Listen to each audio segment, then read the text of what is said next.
Okay, hello everyone. Thank you so much for joining me today. We're going to talk about the impact of coronavirus on you guys as suppliers. You are facing the restaurant industry normally, and obviously what has happened since has either changed your business model, or you've had to mothball, or whatever you've had to do to kind of keep yourselves afloat. So I think to start with, if you could all just introduce yourselves, talk about your business a little bit, and then we'll go from there. So Johnny, should we start with you? Okay, yeah, no worries. So my name's John Godden. I have a seafood business in Cornwall, and we supply ship to plate within 24 hours to restaurants throughout the United Kingdom, predominantly London, as well as the Cotswolds, Oxford and the West Country.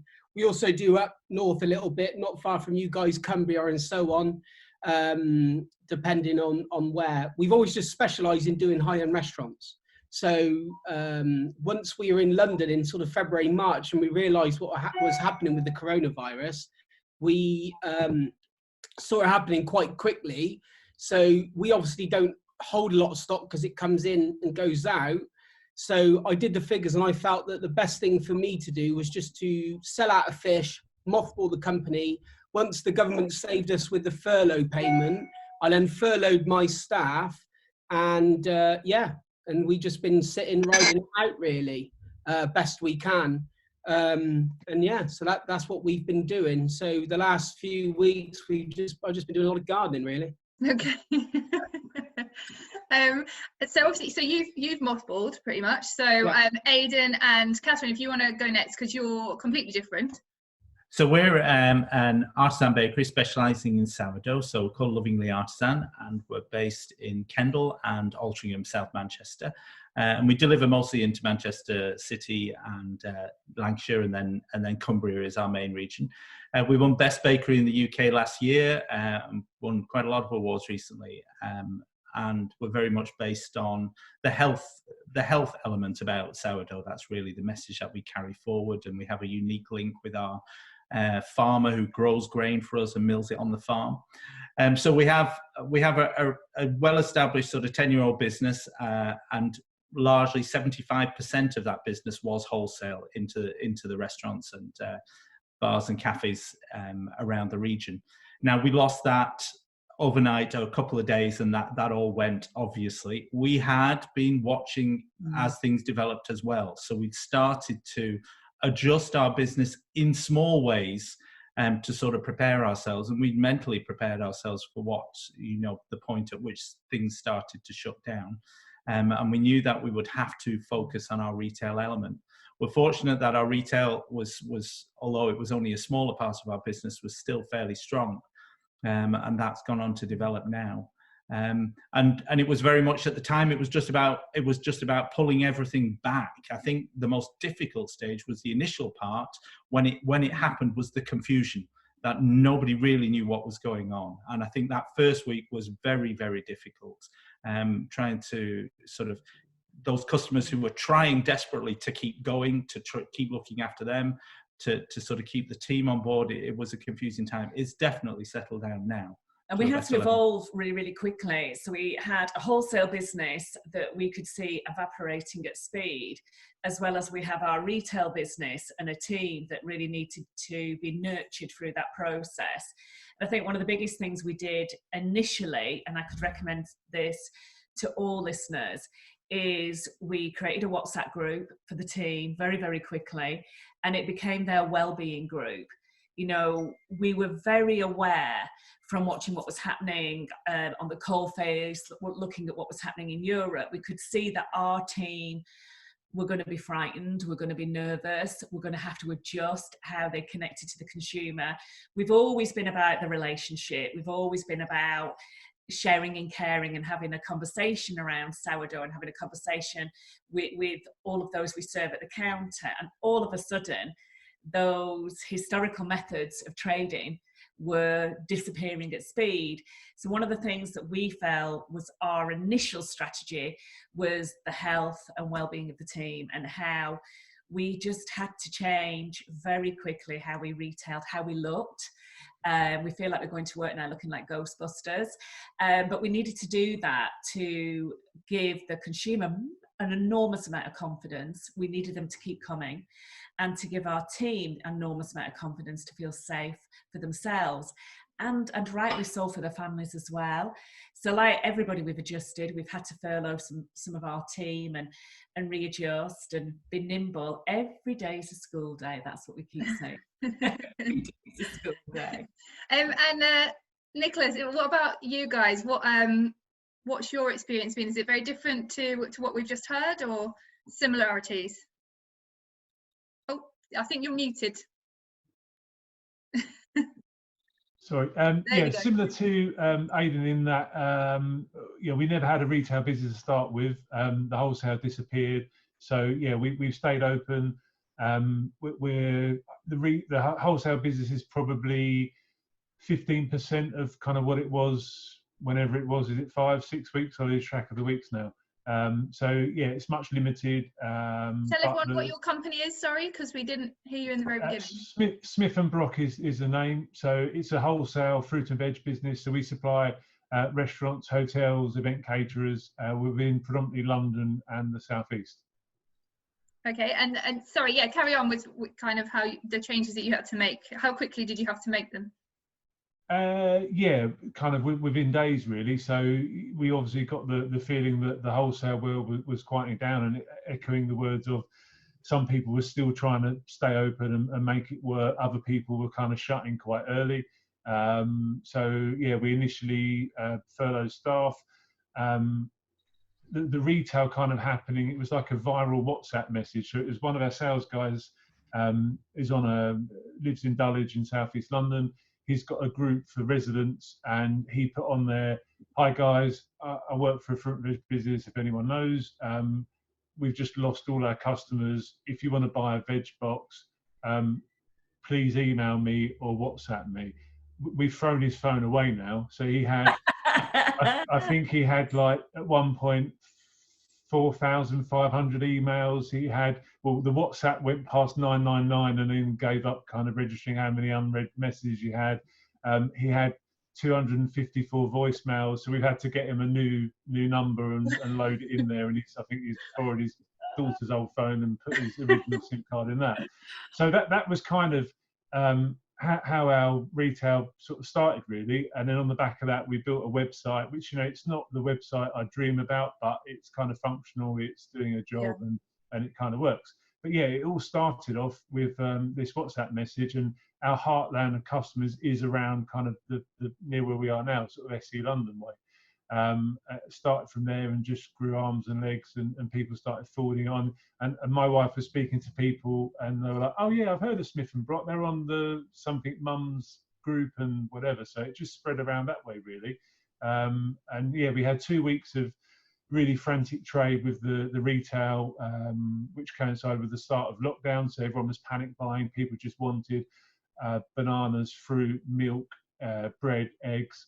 So it was very, very busy. It's tailed off a little bit now, but kind of more of a consistent volume. And yeah, people generally kind of like what we're doing. I think people like buying off people as opposed to kind of a big sort of, faceless retailer. So I think people appreciate they have the same delivery driver. I mean, one of the drivers came in on Saturday, he got 50 quid in tips out on a day's delivery.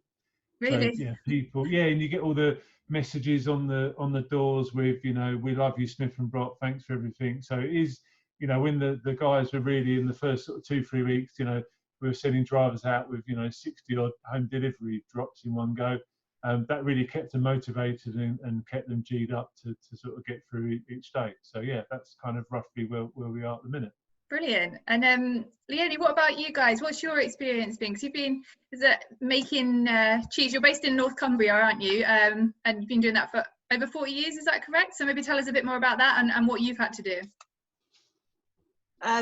We have been in business for 41 years. So we're a very old, new wave of cheese maker.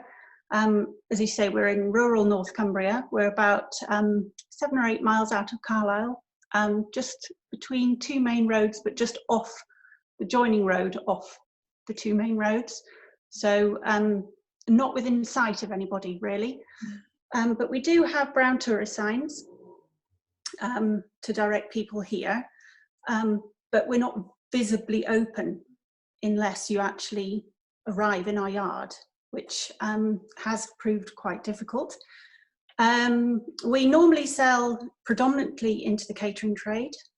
With being in Cumbria, we don't have a huge density of population across Cumbria. We've only actually got 500,000 people in the whole of Cumbria, so that kind of puts a bit of a perspective on things. And as I say, we would normally deal a lot with catering wholesalers or directly with hotels.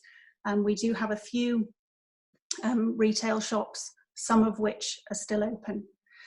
So when it first hit, it's like falling cards really. Just everything kind of disappeared. I think what's unique about cheese as opposed to everybody else here is that we have to put a lot of stock on the shelf in advance. We have up to 6 months of cheese on the shelf at any one time, so we can't react quickly. It's been tough. Yeah, bless you. Yeah, no, I can imagine. So how have you had to change your business model then to kind of, like you said, you can't react quickly? So have you managed to start putting steps in place? Has it been a slower process for you? It's still slow. It's been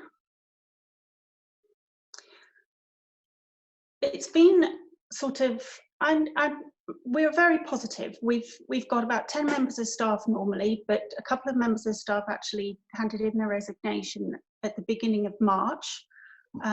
One's just retired, the other is just a driver, so it's just a 1 day a week job.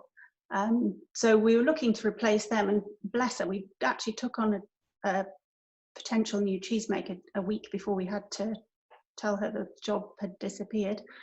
So I've got one furloughed member of staff, and we also, funnily enough, have a South Korean girl who's come over to work and make cheese.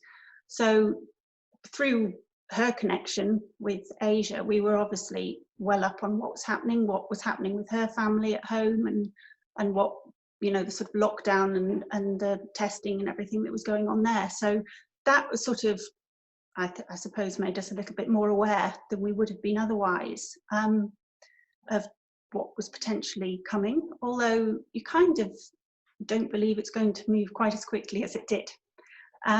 We do retail. We do have a shop on site. We did already have a small scale online mail order as well. So I have tried to increase those.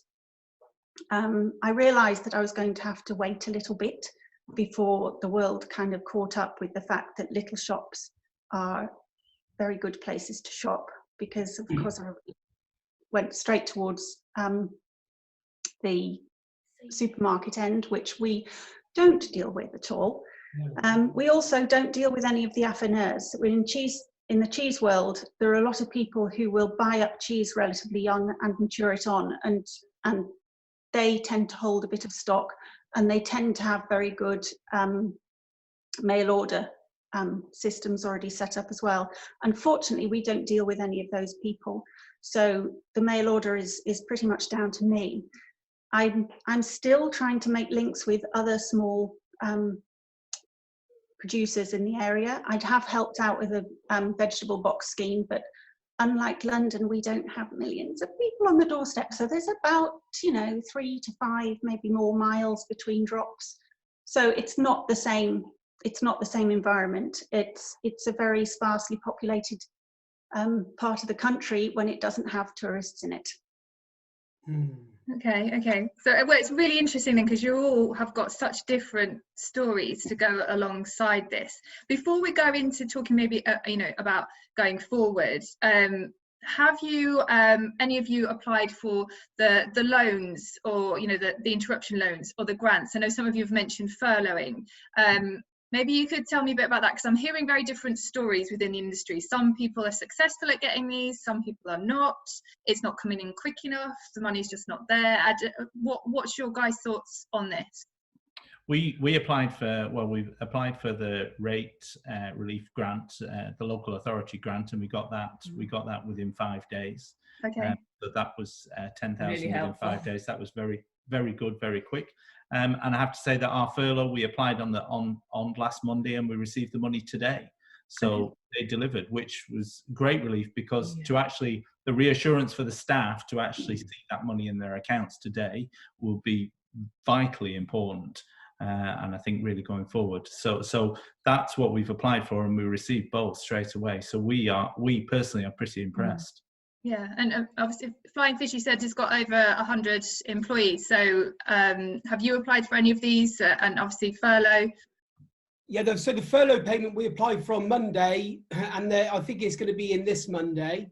Last Monday, and it was in today. Okay. And we did apply for interruption business loan, and that we applied for it, I think, the Friday as we broke up, and then it came through 2 Fridays ago. Okay. So I'll have to say, to be honest, I think the government have handled everything brilliantly, and I think the furloughing of the staff is a lifeline for us. And we managed to, we obviously paid all of our staff out of our own cash flow to make sure every week and every week and every month they had monies going in to support them and their family. And I really did feel that the government stepped up to the mark, really. Okay. That was my personal feeling. Yeah, it's a juggle. I'm as concerned about coming out of this as I was going into it. I have, in order to be able to keep selling cheese, I have to put cheese on the shelves. Am I going to get 8 weeks notice before all my hotels and restaurants open? I doubt it. At what point do I risk putting blue cheese back onto the shelf? It's a lot of money tied up on the shelf, and if I don't keep it there, then my business might still be open, but I've got nothing to sell. I can't be that reactive that quickly. And it's that, the longer it goes on, the more difficult that becomes. They're going to have to give you some sort of lead time, aren't they? Breweries are the same. They have to have 6 to 8 weeks to produce the beer to go back into the pubs.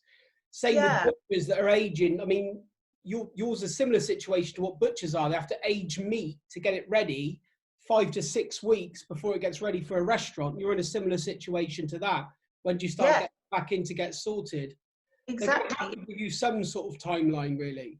The rest of us are quite lucky. We sort of, it comes in and it goes out. Obviously, bread people you have your starter, I suppose, going, but you keep churning it, can't you? And veg comes in and goes out. You haven't got anything sitting there. Yeah. Very frustrating, I bet. It is, and not knowing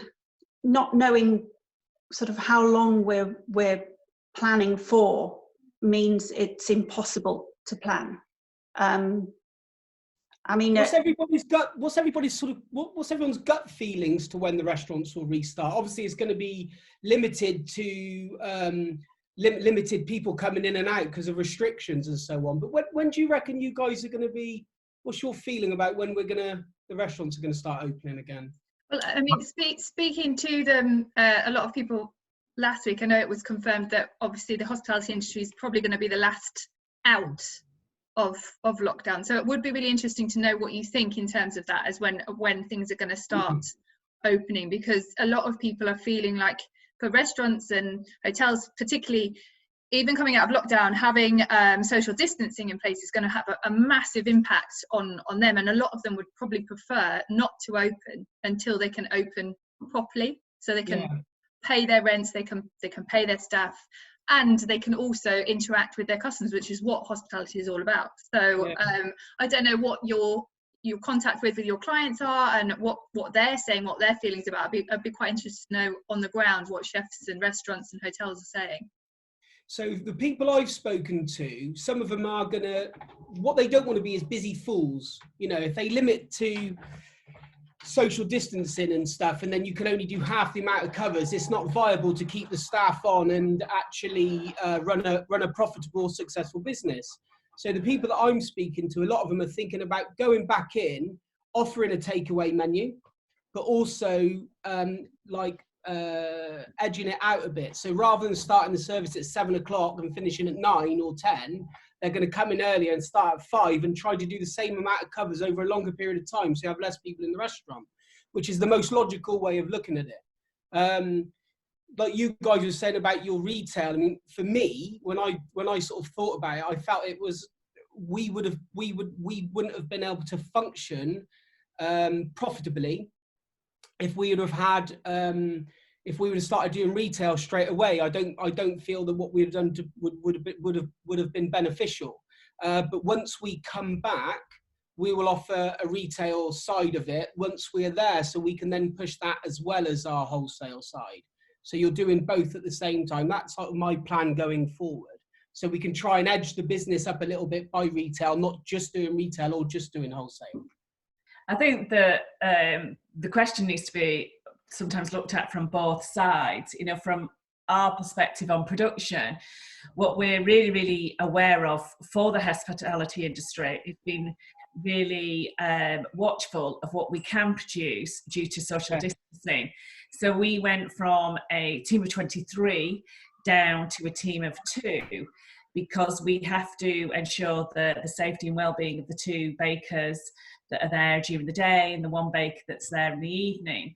So Aidan and I are constantly looking at, as we talk to our customers that are based in Manchester, actually what in reality we will be able to produce, because there will be a limit of what we can travel through production. But at the same time, we feel that the hospitality industry will come back in different stages. It will have to look very different. It's that whole thing about how, and you're right, how they're going to have to function as an eatery, and how the consumer will feel sitting in somebody else's external place, how they will feel about how they eat, what they eat, who serves them, how safe they feel.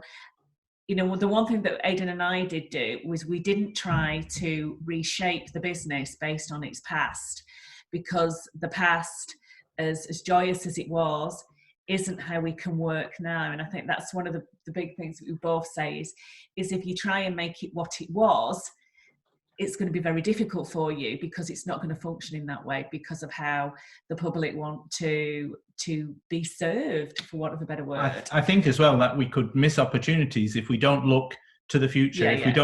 If we're looking to the past, we're not looking at where people are currently thinking and where the market is developing. If we're open-minded to the future and we follow the future trends, I think that will be better for all of us. Yeah. And I actually think we'll give a better service to those wholesale customers who come back strongly.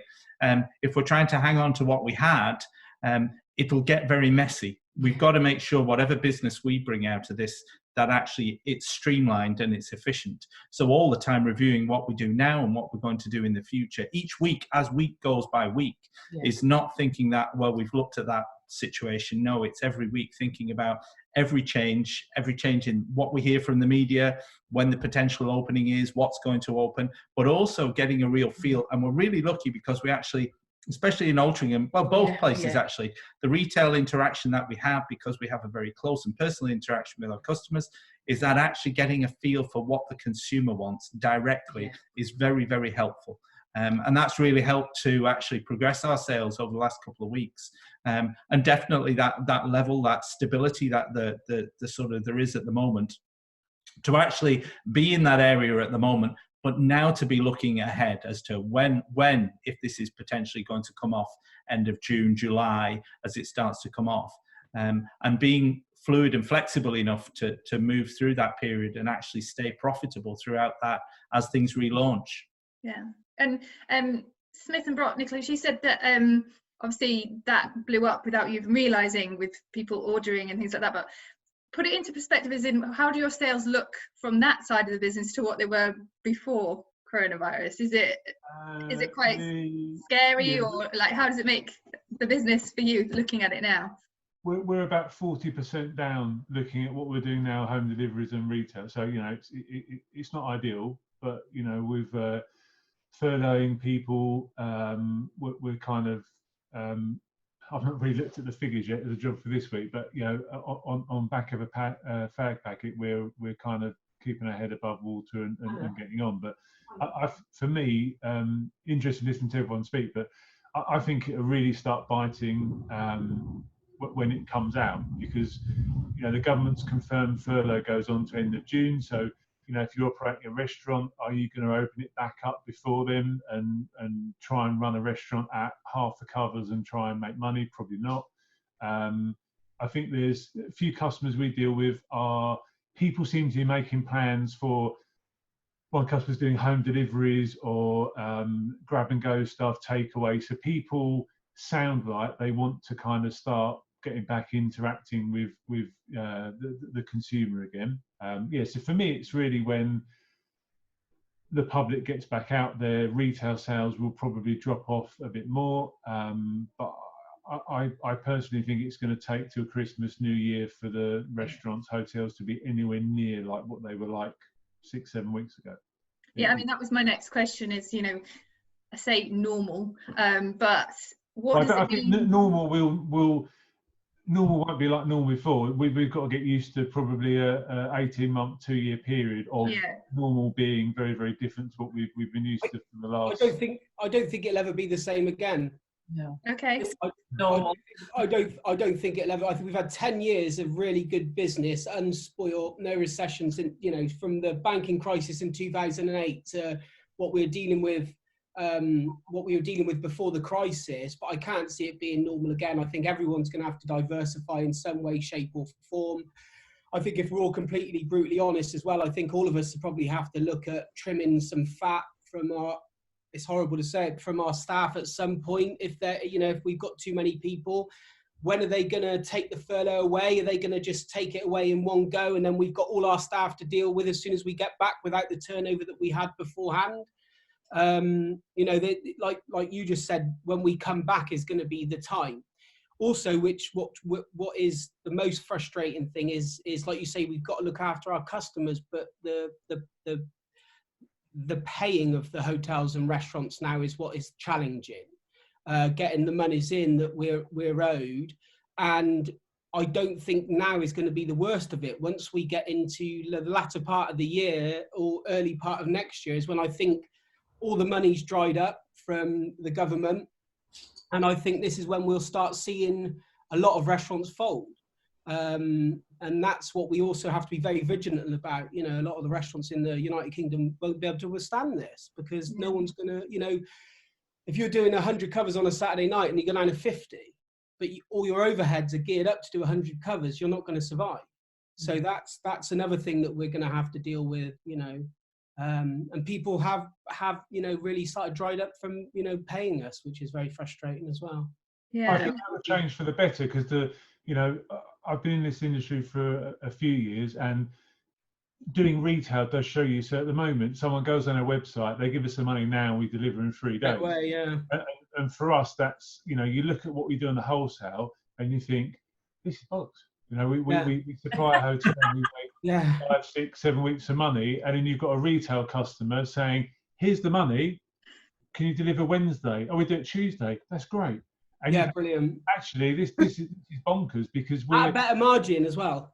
At a better margin. So you know, back to your point about, you know, good will come of this, which I think it will. I think one thing, you know, the suppliers, particularly wholesale suppliers to restaurants and hotels and cafes, all that kind of stuff, need to stand firm and say, look, you know, we pay our suppliers, you know, in 3-4 weeks. And we should be getting the same, if not, you know, we shouldn't be financing businesses. And a few conversations we have, echoing what John's saying with Matt now is, you know, we're talking about, you know, February balances, January balances. You're like, they've had the money, the customers have been and gone, they've eaten it and pooped it out the other end, and we're still talking about paying for stuff that we pay for our suppliers in, you know, February, March. And the fact that we've done it is probably our mistake and our error, but that's got to change for that side of the hospitality industry. You know, it's got to get back to, you know, if you need a loan for the restaurant to finance it, get a loan and do it, and don't do it with the supplier's money. And I think it's showing how actually weak the restaurant industry is and how much people are working on a knife edge when this crisis has happened. Because there's good restaurants that I know that are good restaurants that you'd think wouldn't ever have a problem with paying. They're not paying. You know, I've got groups. I would have bet my mortgage that they would have paid throughout, and they haven't. No, and I agree. I've got restaurants that I would have bet look at this thinking, highlighting ones that you're not going to get paid, and they're the ones that pay. So it does, like you said, it does reveal a lot about a business and how it's run when the the proverbial hits the van. Yeah, but like you said, that we're going to change how going forward. We've thought about our wholesale business, we've thought about the business we've got now, and going forward in the future, what our business will be. And exactly the same as you guys, we've said, this time, if they want the bread and they're on the phone, we might say, here's the thing, you have to pay now. We're going to make it for you, and we'll deliver it with a smile, and we want you to have it, and we love you being a customer, but how you pay and when you pay is going to change. We're going to use that as a criteria for who we serve, to be honest. And they can't get a dead word. We can't be their bank because we're having to be our own bank at the moment, and it's just really going to help us choose who we look after, because we can't do it the old way. And we're exactly the same to you. We've got a list of people that we're nurturing and hoping that we get paid, and if we do, fantastic. If we don't, we've got to keep looking at that new horizon. But what we can't do is go back to the way we were. We're just not going to do that, are we? No. What you said before about the difficulty coming out that restaurants will have is absolutely that. Before they would have come to us for credit, they would have expected terms with us, but none of us are going to be able to extend those terms to them. So they're not going to be able to come to the producers anymore and expect credit. And actually, the producers are not going to be minded to provide any form of credit going forward. They are going to go out and pick the customers who are going to pay them, and that's going to be one of our main criteria. We're going to be completely redo it now. So any of our customers, once we come back, is going to be weekly direct debit from their account, period. We did that as well. However, unfortunately, when this hit, what you did was watch them cancel. And like you were saying before, it was some of the better places that were the first to cancel. But at least you're only for 1 week, not 4. That's absolutely true. That's the key. You mean, if someone cancels their direct debit and you're in 1 week, you can live with that. Yes. I think we're running at 41 days when we broke up, and that was painful. If that had been 1 week, we wouldn't have been in a situation, Yeah. But at least 1 week's 1 week. 4 weeks is a different story, isn't it? And in some worst case scenario, 6 weeks or so on. Yeah. Leonie, what's it like? What's that apply to you? Because obviously you're so bespoke. You're so cool. So nice you could do that. I live in a world where I have paid for all my ingredients and everything up to, it can be up to 6 months before I even sell something. It's the same in farming. Anybody who's got their own farm, I mean, our time scale, just to put it into perspective, if we had our own animals, which we did do at the beginning, it is 18 months before you can get that animal into kid, and then it is a 6 month or 5 month gestation. Obviously, you leave the kid on the animal for a short period of time before you start taking the milk. You then make it into cheese. It might be well, in the terms of the goat's cheeses that we make, they're up to 5 months maturation. We've already gone through 2 years before we're thinking about getting anything back from that. And then you still have to give them 4 months credit.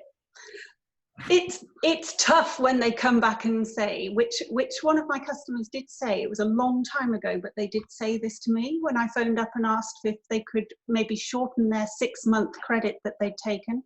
They said, well, Leonie, in the real world, we've got staff to pay and electricity bills to pay. And I was like, what? What you need to do is tell them to piss off next time.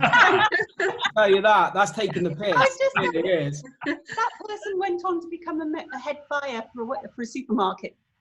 Yeah. Well, so are you able to cut that down going forward? Because everyone's saying they're going to change the way they go forward for this credit. Is that something that you can do? I think I think that in order for them to get back up and running, I'm thinking of you know, when you kind of set off in business, which is basically what they're doing. They've got, you know, they'll have no larder stores. They've got to fork out for everything. I think we're just going to have to, in order to have custom, we're going to have to be as kind as we can be. That's not going to be as kind as we might like to be. I think you're right. I think we're going to have to work with them when they get back. And if there's people in arrears, you know, to get the money in, you want to try and work with them to get it in some form of payment plan. It's never kind to let people get into debt. No, it's not. But it's also it's like you just said. You've paid for everything 6 months before you've sold it. Now, if you're not getting a return for a year, 6 months after you've sold it to them, it's just not viable, is it?